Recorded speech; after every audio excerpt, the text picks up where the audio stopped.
बैठी हैं, आपसे एक सवाल है, उत्तर देना यदि दे सको तो। पिता और पति दोनों को खड़ा किया जाए, आपके पिता और आपके पति, आपके पिता और आपके पति दोनों को खड़ा किया जाए और कहा जाए दोनों में किसी एक को चुन लो, किसे चुनना पसंद करोगी? क्यों बेटा, किसे चुनोगी? पिता को? किसे चुनोगी? किसे चुनोगी? किसे चुनोगी? आप मैया, आप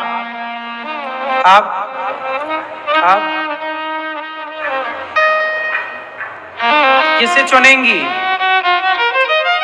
आज लड़कियां, आज स्त्रियां अपने पिता और अपनी मां को चुन लेती हैं, इसलिए उनके घर में महाभारत होता।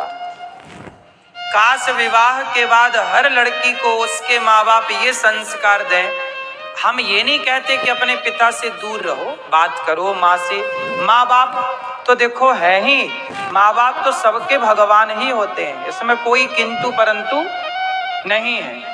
लेकिन अब आपके माता पिता ने आपका दान कर दिया, जिसे कन्यादान कहते हैं, और यही परंपरा है।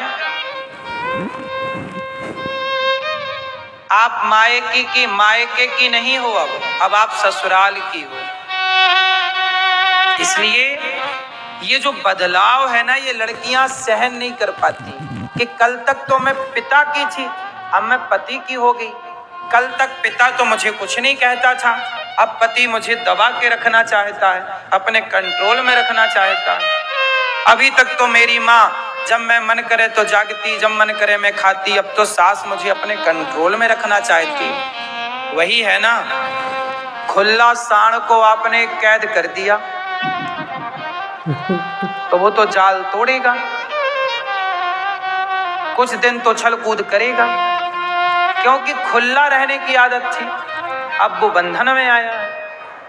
इसलिए कहता हूं कि बचपन से ही अपनी बेटियों को और अपने बेटों को